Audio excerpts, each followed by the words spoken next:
Hello everyone, welcome back to Parcham. I M Richa Sharma और आज हमें 7 जून 2024 के करंट अफेयर्स कवर करने हैं। पंचांग के हिसाब से देखें तो ज्येष्ठ महीने का शुक्ल पक्ष हो चुका है चालू।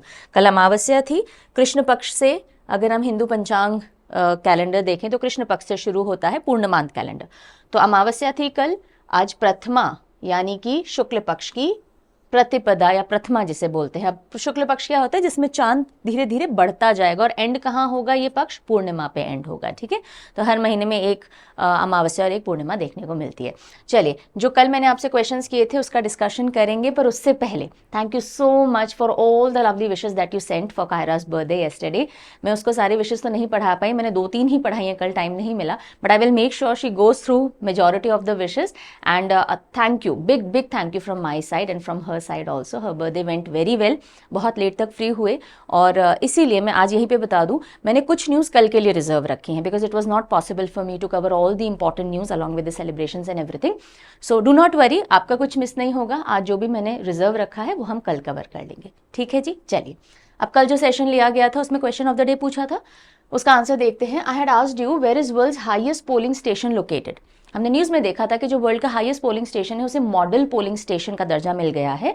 और वो स्टेशन कौन सा है? पोलिंग स्टेशन ताशिगांग, जो कि स्पीति वैली हिमाचल प्रदेश के अंदर है। So C will be the right answer. Then few questions I had asked you during this session. So Nancy, your answer I have picked today.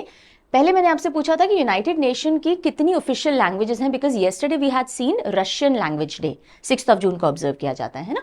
सो कितनी लैंग्वेजेस हैं? 6 official languages are there, Arabic, Chinese, English, French, Russian and Spanish. Then I had asked you Macaca silenus. Macaca silenus कौन से protection के तहत आता है? Wild life protection act 1972 में। Now what is this Macaca सिलेनस?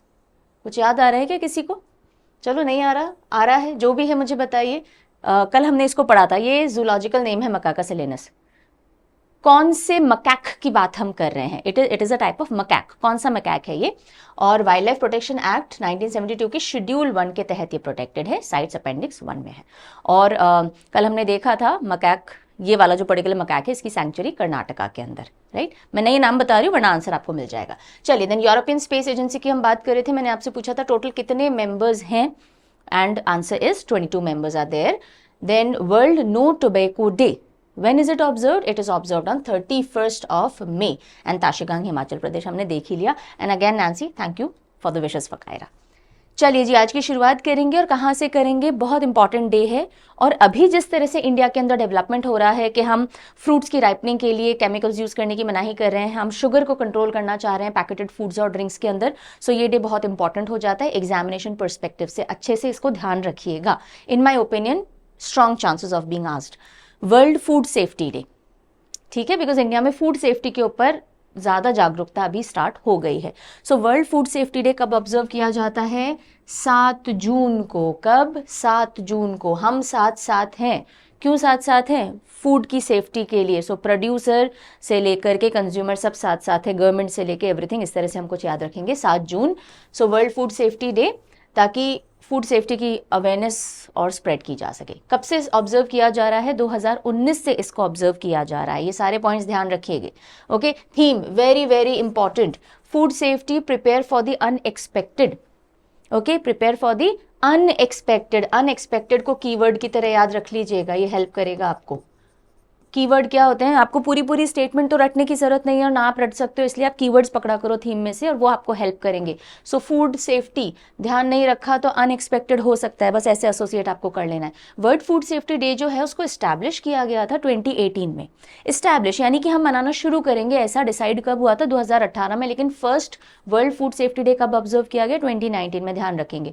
United nation general assembly ने इस day की ऑब्जर्वेंस स्टार्ट की है और किसके रिकमेंडेशन पे? एक जॉइंट प्रपोजल था food and agricultural organisation FAO and world health organisation WHO, इन दोनों के प्रपोजल के तहत फिर UNGA ने डिसाइड किया कि ठीक है 2018 में हम world Food Safety day observe करेंगे। 2019 से पहला world Food Safety day observe किया जाने लगा। Clear? All right, important, again I am telling you. अब हम आते हैं 1-2 अपॉइंटमेंट के ऊपर। सबसे पहला अपॉइंटमेंट आ रहा है कहाँ से? NPOL के डायरेक्टर की पोजीशन से। So NPOL that is Naval Physical and Oceanographic Laboratory. Naval Physical and Oceanographic Laboratory. कहाँ पे है ये? केरला के अंदर है। और DRDO की एक लेबोरेटरी अकेली जो कि केरला के अंदर है वो NPOL ही है, और उसको मिले अपने नए डायरेक्टर दुवुरी शेषगिरी। दुवुरी शेषगिरी, ओके। सो शेषगिरी जी बन गए हैं NPOL के डायरेक्टर। दुवुरी शेषगिरी, नाम बहुत पिक्यूलियर सा है ना, दुवुरी शेषगिरी, शेष नाग से शेष आता है, गिरी यानी पर्वत आता है, तो बहुत टिपिकल सा नेम है, याद किया जा सकता है। NPOL के नए डायरेक्टर यानी naval Physical and Oceanographic laboratory, जो कि DRDO की अकेली लेबोरेटरी है केरला के अंदर, है ना। जितनी भी DRDO की लेबोरेटरीज हैं उनको अकेली केरला में जो है वो NPOL है, उसके नए डायरेक्टर बने हैं दुवुरी शेषगिरी। दुवुरी शेषगिरी 2-3 बार रिपीट कर लो, कुछ चीजें निमोनिक से याद हो जाती है, कुछ चीजें रेपिटेशन से याद हो जाती हैं, राइट। सो जो चीज आपको लगता है थोड़ा टिपिकल सा नेम है, डिफरेंट सा है, कुछ रेपिटेशन करके याद हो जाएगा, वैसे कर लिया करो। जहां आपको लगता है निमोनिक लगा सकते हैं वहां निमोनिक लगा लिया करो। Techniques can be different, ultimate purpose क्या है? दिमाग में जाना चाहिए। सो दुवुरी शेषगिरी NPOL डायरेक्टर। अगली न्यूज क्या आ रही है? ये एक फेलोशिप अवार्ड की गई है। किसको अवार्ड की गई है देखते हैं। ICAR, Indian council of agricultural research. Indian council of agricultural research के फिर फर्दर अंदर डिविजन्स होते हैं। ये हम बात करें CTRI की। Now what is the CTRI? Central tobacco research institute. कहाँ हेडक्वार्टर्ड है? जल्दी बता दीजिए मुझे, ठीक है। इसका हेडक्वार्टर कहाँ पर है? सो ICAR का CTRI जो है उसके director doctor Sheshu Madhav Maganti, doctor Maganti, Sheshu Madhav या Sheshu Madhav Maganti, howsoever the name is written, because South Indians में और कुछ स्टेट्स के अंदर सरनेम पहले लिखने का भी ट्रेंड है। So he has been honoured with NAAS fellow award. अब न्यूज क्या बनती है? न्यूज बनती है ICAR CTRI डायरेक्टर हैं डॉक्टर मागंती शेषु माधव, और उनको ऑनर किया गया है NAAS फेलो अवार्ड के साथ। Now what is this NAAS? So it is national academy of agricultural sciences. National academy of agricultural sciences के फेलो के तौर पे अवार्ड किया गया है किसको? मागंती शेषु माधव जी को, राइट। एंड क्यों किया गया है? बिकॉज एग्रीकल्चरल साइंसेज में जो इनका कंट्रीब्यूशन रहा है, at the same time rice और टोबैको का सस्टेनेबल प्रोडक्शन। आप से नो टू टोबैको कहते हो, लेकिन टोबैको एक इंपॉर्टेंट इंडस्ट्री भी है हमारी इकोनॉमी के लिए। सो इन दोनों चीज़ों को आपको पैरेलली चलाना पड़ता है। अगर सिगरेट और टोबैको बहुत हानिकारक है तो फिर बेचा क्यों जाता है? कॉमन क्वेश्चन आता है, बिकॉज इकोनॉमिक एस्पेक्ट्स भी हैं इसके, right. So in any case agricultural sciences में अपने कंट्रीब्यूशन के लिए, पर्टिकुलरली राइस और टोबैको में जो इन्होंने सस्टेनेबल कंट्रीब्यूशन किया इसके प्रोडक्शन को बढ़ाने के लिए, उसके लिए इनको फेलो अवार्ड दिया गया है NAAS का, ठीक है जी। चलिए, बहुत सुपर इंपॉर्टेंट न्यूज नहीं है, एक बार देखने जैसे ये इंपॉर्टेंट न्यूज है। ऑल राइट, नेक्स्ट न्यूज आ रही है MeitY, Ministry of Electronics and IT।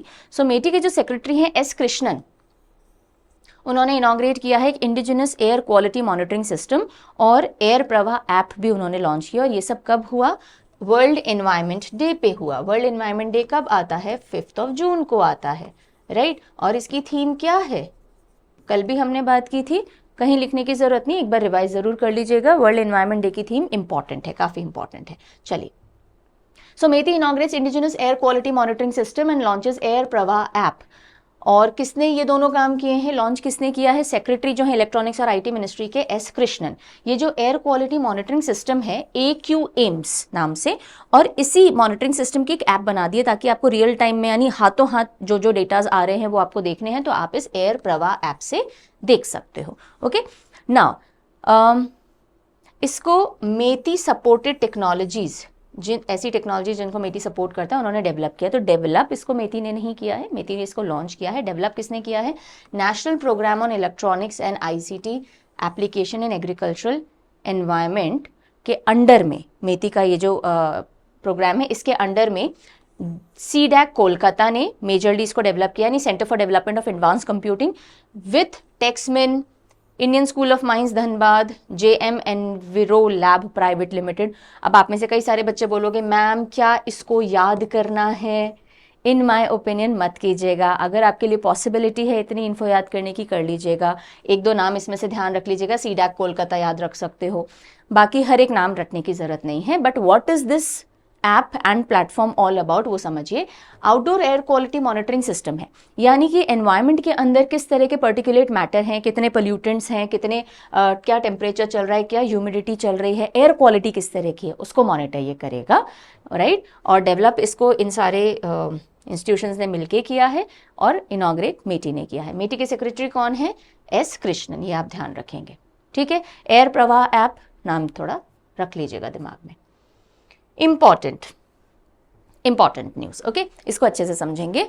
So ISRO gives detail on Indo French Trishna mission. Trishna mission is important, right, exam perspective से पकड़ के रखिएगा। सो इसरो ने डिटेल्स दी हैं कि जो इंडिया और फ्रेंच के बीच में, यानी इसरो और CNES, फ्रेंच की जो स्पेस एजेंसी है CNES, इंडिया की इसरो, इन दोनों ने मिल करके they are working on this Trishna mission. Now what is this Trishna mission?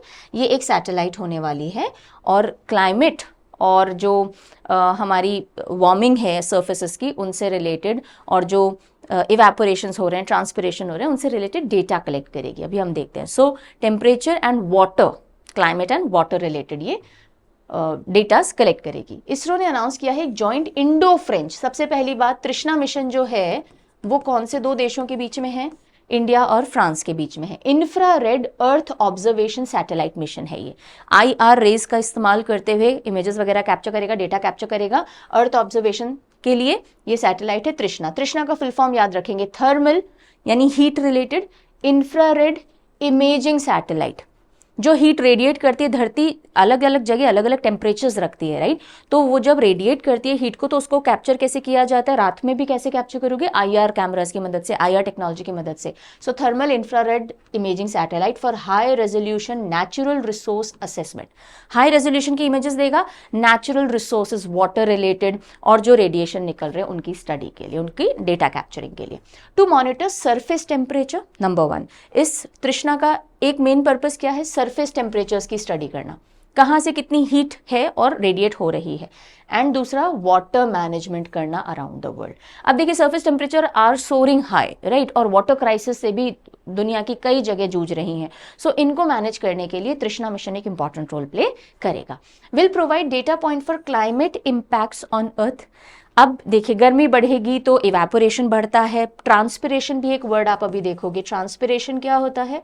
जो वाटर्स, जो प्लांट्स वाटर लूज करते हैं, है ना, ट्रांसपिरेशन। सो क्लाइमेट इंपैक्ट क्या हो रहा है अर्थ के ऊपर? इवेपो ट्रांसपिरेशन को मॉनिटर करेगा। वाटर बॉडीज में से पानी भाप बन के उड़ता है, इवेपोरेशन। प्लांट्स भी अपना वाटर लूज करते हैं ट्रांसपिरेशन से, जिससे कि आपको पता लगेगा कितना पानी कहाँ से रिलीज हो रहा है, लैंड से और प्लांट से, राइट। सो ये मिशन वाटर की प्रेजेंस और उसकी कॉन्सेंट्रेशंस की स्टडी करेगा। ग्लेशियर्स जो मेल्ट हो रहे हैं उनकी स्टडी करेगा।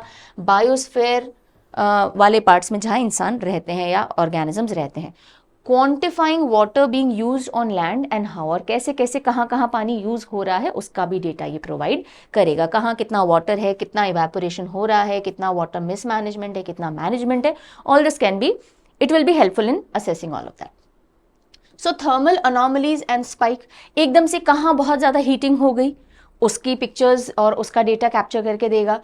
एरोजोल्स, जो ऐसे पार्टिकल्स होते हैं एटमॉस्फेयर के अंदर जो कि हीटिंग का भी काम करेंगे, प्लस पोल्यूटेंट्स के तौर पे भी जाएंगे। जैसे आप जब डिओड्रेंट स्प्रे करते हो, एरोजोल्स निकलते हैं। वाटर वेपर, क्लाउड, इन सब की स्टडी भी करेगा। और ये जो तृष्णा सैटेलाइट मिशन है between India and France, it is expected to be launched in 2025 और ऐसा माना जा रहा है कि 5 साल के लिए सैटेलाइट फंक्शनल रहेगी, ठीक है। सो अब इसमें ना 2 प्राइमरी पेलोड होंगे। पेलोड यानी 2 ऐसी चीजें लगा के सैटेलाइट पे भेजी जाएंगी जो कि डेटा गैदर करेंगी। एक इंडिया का कंट्रीब्यूशन होगा, एक फ्रांस का कंट्रीब्यूशन होगा। सो थर्मल इंफ्रारेड पेलोड TIR जो है वो CNES यानी फ्रांस की जो स्पेस एजेंसी है उसका कंट्रीब्यूशन है। और ये क्या करेगा? सरफेस टेम्परेचर की हाई रेजोल्यूशन इमेजेस कैप्चर करेगा, ठीक है। India visible near IR red short wavelength infrared payload, ये दूसरा पेलोड है जो भारत का है। और ये क्या करेगा? अलग अलग बैंड्स में रिफ्लेक्टिविटी या एल्बिडो, कितना रेडिएशन आया, कितना रखा गया, कितना रिफ्लेक्ट बैक कर दिया ना। तो रिफ्लेक्शन की जो रिफ्लेक्टिविटी जो होती है ना, कि एक कोई भी सरफेस कितना रेडिएशन रिफ्लेक्ट बैक कर देता है, उसको हम रिफ्लेक्टिविटी एल्बिडो कहते हैं, वो मैप करने की कोशिश करेगा, ठीक है। तो ये 2 पेलोड इंडिया और फ्रांस के रहेंगे।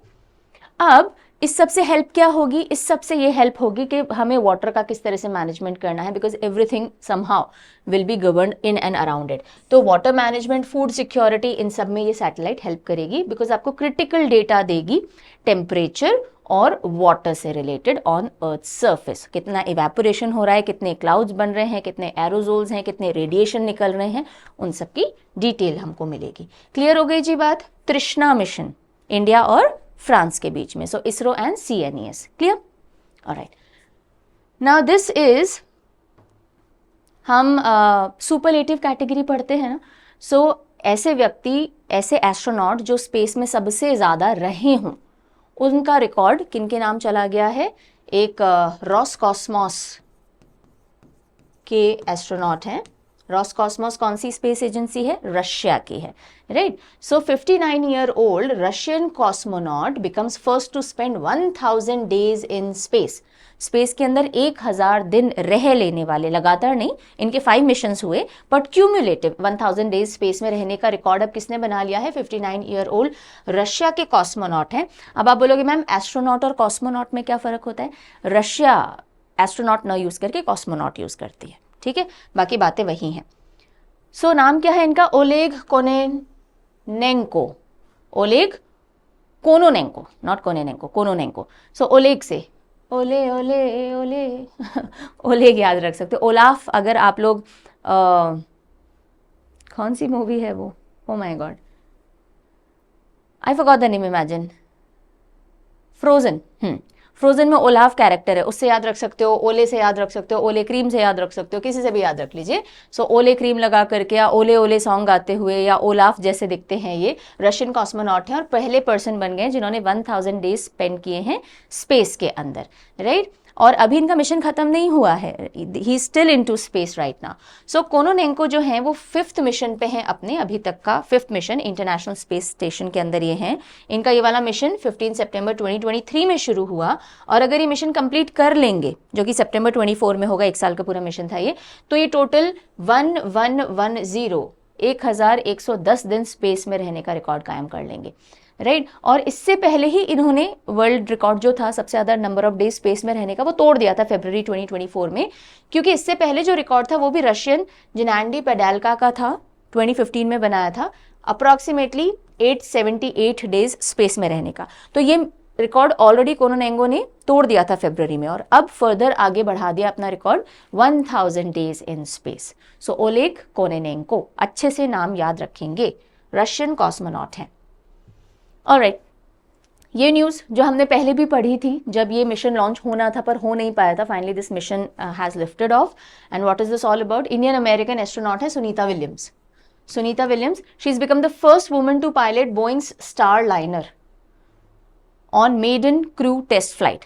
अब जितनी बड़ी ये न्यूज़ बनाई जा रही है उतनी बड़ी है भी नहीं, बस मुद्दा समझ लीजिए कि नासा जो है उसने खुद से स्पेस क्राफ्ट जो है वो बनाने बंद कर दिए हैं, because obviously costing and other issues. तो उसने क्या किया है कि आउटसोर्स कर दिया ये चीज़। एक उन्होंने कहा कि स्पेसएक्स है जैसे कि आप बनाइए, और दूसरा इन्होंने बोइंग को सिलेक्ट किया था कि आप लोग अपने स्पेसक्राफ्ट बनाइए जो नासा यूज़ करेगा अपने एस्ट्रोनॉट्स को स्पेस में भेजने और वापस लाने के लिए। सो स्पेसएक्स के तो प्रोजेक्ट्स चल रहे हैं, बोइंग का अभी तक मेडन फ्लाइट नहीं हो पाया। तो बोइंग ने अपना पहला मेडन टेस्ट फ्लाइट जिसमें क्रू को भेजा जाएगा, वो स्टार लाइनर ये मिशन है, और इसके तहत 2 लोग जा रहे हैं, जिनमें से एक इंडियन ओरिजिन की सुनीता विलियम्स हैं। सो इंडियन ओरिजिन की Sunita Williams and Butch Wilmore, ये 2 लोग, पहला क्रूड मिशन है बोइंग के स्टार लाइनर का, उसमें ये जा रहे हैं इंटरनेशनल स्पेस स्टेशन, एंड 5 जून को ये लिफ्ट ऑफ हो गया, बीच में कई बार पोस्टपोन हो चुका था, ठीक है। अब रॉकेट जो यूज हुआ है वो Atlas V rocket, Atlas 5 rocket use किया गया है, Cape Canaveral space force station Florida से लिफ्ट ऑफ हुआ।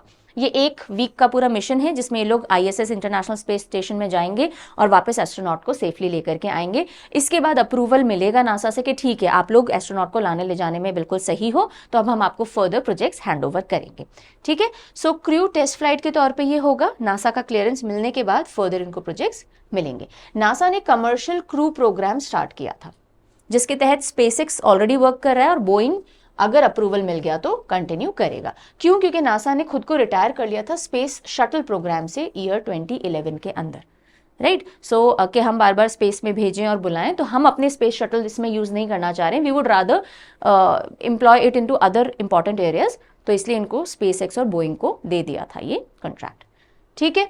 अब ये जो कैप्सूल है पर्टिकुलर जिसमें ये लोग जा रहे हैं स्टारलाइनर का, दैट इज कैलिप्सो, और ये नेम भी सुनीता विलियम्स ने दिया है। चलिए अगली खबर, गर्मी इतनी है, धरती के ऊपर देखो या धरती के अंदर से बाहर निकल रही है, कहीं से भी देखो। सो फिलीपींस में एक और हम देख रहे हैं कि वोल्केनिक इरप्शन हुआ है माउंट कानलाउन के अंदर, माउंट कानलाउन। सो सीधा सीधा क्वेश्चन, माउंट कानलाउन कहाँ पर है? फिलीपींस के अंदर है, ठीक है। सो फिलिप्स का आपको इंस्ट्रूमेंट देख रहे हो, टीवी, फोन या ईयरफोन्स वगैरह यूज कर रहे हो, और आप बोल रहे हो कान लाओ, मैं आपको सुनाता हूँ क्या बोला जा रहा है, आपको सुनाई नहीं दे रहा, तो ऐसे करके एसोसिएट कर लीजिएगा। कानलाउन, माउंट कानलाउन जो है फिलीपींस का, उसमें वोल्केनिक इरप्शन हुआ है and it is a strato volcano. Strato मैंने आपको बताया था, थोड़ा स्ट्रेट रहता है ये वोल्केनो, ऐसे समझिए, ऊंचा रहता है, ज्यादा फैला हुआ नहीं होता है, स्ट्रेट सा, यानी इसकी जो एजेस हैं ये थोड़ी ऐसे रहेंगी, ऐसा वाला नहीं होता है। Stratovolcano island of Negros Philippines पे है, हाईएस्ट माउंटेन है इस आइलैंड की। कौन से आइलैंड पे है? नेग्रोस आइलैंड के ऊपर फिलीपींस में है, and it is one of the active volcanoes in Philippines. और फिलीपींस भी ring of fire, Pacific ring of fire के ऊपर सिचुएटेड है। पैसिफिक रिंग ऑफ फायर हमने बताया था जहां बहुत सारी टेक्टोनिक प्लेट्स आके मिलती हैं, जैसे इंडोनेशिया वाला इलाका हो गया। सो यहाँ पे बहुत सीस्मिक एक्टिविटी चलती ही रहती है। अब यहाँ पे ना एक चीज मुझे आपको बतानी थी, फ्रियाटिक एक्सप्लोजन्स, और इसकी वजह से, या फ्रियाटिक इरप्शन क्या होता है, इसकी वजह से मैंने ये डेटा यहाँ डाला है। देखिए कानलाउन जो है वो कई बार इरप्ट हो चुका है, और टिपिकली इसमें फ्रियाटिक एक्सप्लोजन होते हैं स्मॉल टू मॉडरेट साइज के। Now what are phreatic explosion in response with respect to volcano? जब स्टीम ड्रिवन एक्सप्लोजन होता है, धरती के नीचे पानी भी होता है, राइट। सो जब स्टीम निकलती है, यानी कि भाप निकलती है बहुत ज्यादा, मैग्मा भी निकल सकता है पहले या बाद में, जैसे हम लावा बोलते हैं बाहर, लेकिन स्टीम इसका एक प्रोमिनेंट फीचर होता है। तो जब स्टीम निकलती है धरती के नीचे से और सरफेस पे आती है हीट अप होके, उस तरह के इरप्शन को हम फ्रियाटिक इरप्शन कहते हैं, ठीक है ना। इससे ये वोल्केनिक इरप्शन से पहले भी हो सकती है, उसके बाद भी हो सकती है, लेकिन स्टीम इरप्शन होगा ही होगा। और ऐसा क्यों?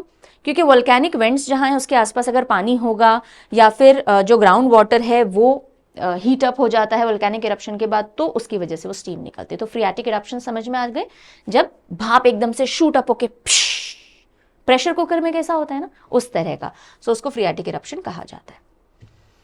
सो आज जो भी इंपॉर्टेंट न्यूज़ लेनी थी वो इतनी ही थी। अब जो थोड़ी बहुत न्यूज़ मैंने छोड़ी है वो हम कल कवर करेंगे, like I told you in the beginning also, right. So आज जो भी कुछ पढ़ा है उसके अगर आपको पीडीएफ एक्सेस करना है तो परचम का टेलीग्राम और परचम ऐप के फ्री मटेरियल सेक्शन में मिल जाएगा। बाकी कोई भी अगर आपको पीडीएफ चाहिए, मंथली मैगजीन आज 7th है ना, आज आपको मंथली मैगजीन भी मिल जाएगी।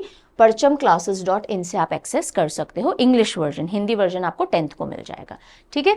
और अगर आपको कोई सब्सक्रिप्शन कोर्सेज चाहिए तो परचम ऐप चेकआउट कर लीजिए। ज़्यादा जानकारी के लिए हेल्पलाइन नंबर है, परचम ऐप के अंदर चैट ऑप्शन होता है, आप वहाँ भी रिप्रेजेंटेटिव से बात कर सकते हो। और अगर कुछ भी बाय करते हो और फिर प्रॉब्लम आती है तो आप मेल करेंगे parchamclasses06@gmail.com, राइट। चलो अब जल्दी से हम रिवीजन क्वेश्चन की तरफ रुक करेंगे।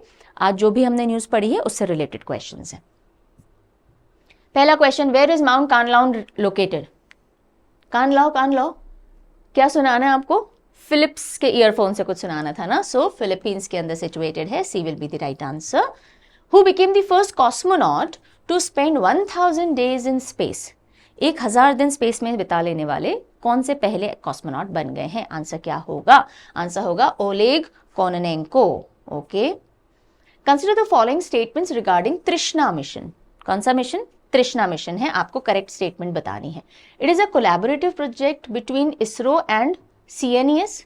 सीएनईएस फ्रेंच की स्पेस एजेंसी है, इसरो भारत की, इनके बीच का कोलैबोरेटिव प्रोजेक्ट है, बिल्कुल सही है।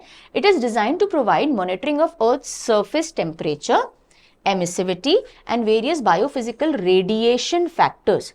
सही है क्या? बिल्कुल सही है। कितनी रेडिएशन हीट बाहर फेंकी जा रही है ये सब स्टडी करने के लिए ही है, तो दोनों स्टेटमेंट्स करेक्ट हो गए। C will be the right answer. Who has taken over as the director of NPOL, that is Naval Physical and Oceanographic Laboratory, जो कि कहाँ है, केरला के अंदर है और ये DRDO के अंडर में आती है, defence research and development organisation के अंडर में। सो NPOL के नए डायरेक्टर के पोजीशन पे कौन आए हैं? बहुत अलग सा नाम था, दुव्वूरी, याद है कुछ? Duvvuri Seshagiri, Duvvuri Seshagiri. And this is your question of the day. जो भी बहुत इंपॉर्टेंट होता है वो मैं क्वेश्चन ऑफ द डे में आपको देती हूँ ताकि आप खुद से आंसर करेंगे और वो आपके दिमाग में रुकेगा। और आज का क्वेश्चन क्या है? What is the theme of world Food Safety Day? कब पड़ता है ये? 7 जून को आता है, ठीक है, 7 जून।